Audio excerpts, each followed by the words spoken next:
Hello, I am Megan, and welcome to Battle Royale with Cheese, the website you can get all of your TV and film news, reviews, and trailers. And yeah, I still don't feel amazing. I know this video is supposed to be the Five Nights at Freddy's 2 review, but I literally got a cold the day before it came out, so great timing. But yeah, I apologise. That will be the next video, but I don't know when that's going to be. Just because I want to make sure I get rid of this cold and slightly croaky throat beforehand. But last night a trailer came out which is for a film called IronLung.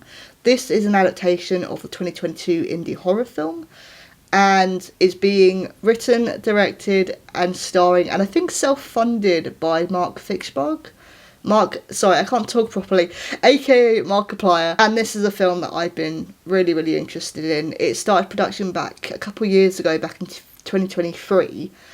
Did have a couple of delays. Obviously, the writers and actors strike happened, which delayed it.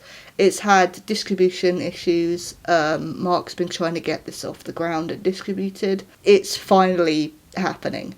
So the premiere was last night. The poster got released, so I'll put that here.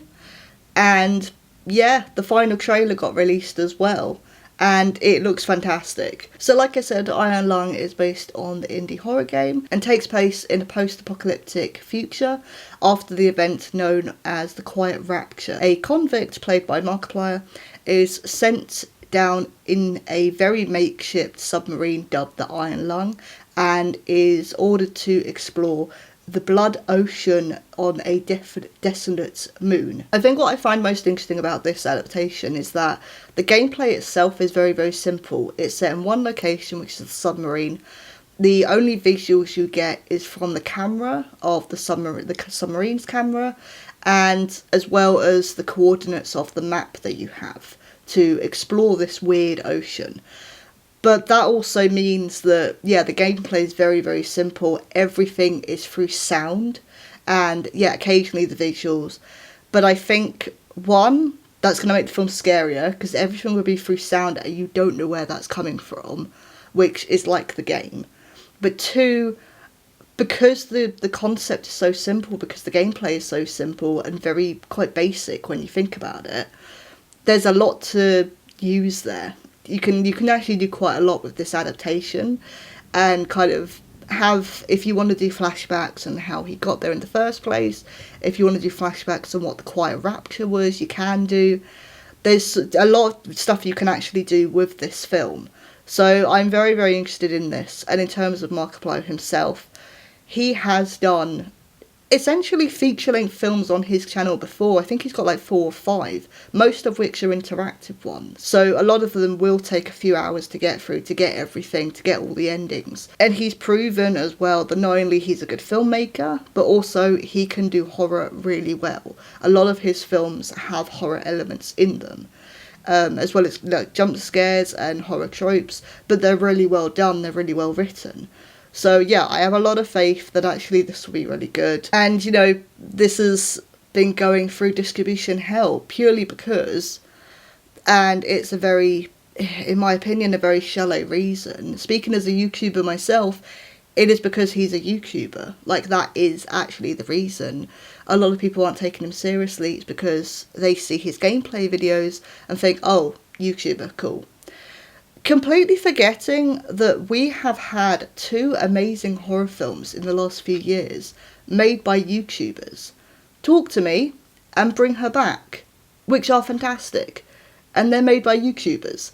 So it's a really interesting, and his TV show The Age of Sleep, which I have had on the schedule for quite a long time, that will be coming up at some point in the new year, because that's been on my schedule for a very long time. But that's also mainly done by Markiplier. But that also had an absolute distribution hell because he was not taken seriously as a YouTuber, which to me, and this isn't like biased towards him, this is more just complete baffling to me. Because again, the 2 films that I mentioned, they exist. They were also done by YouTubers who mainly do comedy skits, which help fund their films. It's kind of like, oh, one case for one and the other case for another. It is very, very strange, but I am glad that IronLung is finally coming out. Well, I say that. So it's coming out in a small amount of American theatres at the end of January, and then after that, they're going to see how well it does in cinema to see if it's going to get an international release or a streaming release. I don't mind which one. I kind of hoped it was going to get an international cinema release, but I also know how difficult that is. So even if it's just a streaming release or like a download release, I'll be happy either way to see it get released full stop internationally. And when it does come out, yes, I'll definitely be reviewing it as well. Because I've been waiting for this for such a long time. Other cast members involved in this is Troy Baker, who is a very famous video game voice actor, Elsie Lovelock, who has done a lot of indie animation on here, and Sean McLaughlin, aka Jacksepticeye. However, their roles have not yet been announced. I actually don't know who they're playing yet. Even the game creator David Simonski is also helping with writing and pre-production. So again, it's really nice that the game creator is actually going to be involved in the adaptation and has been involved along the way. So that also puts some faith in it as well. Also with Markiplier's previous projects, films and stuff that I have watched and actually really enjoyed. Yeah, I think this is going to be really, really good. I'm really looking forward to this.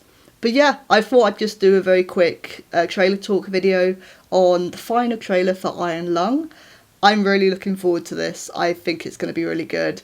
I think if it's mostly...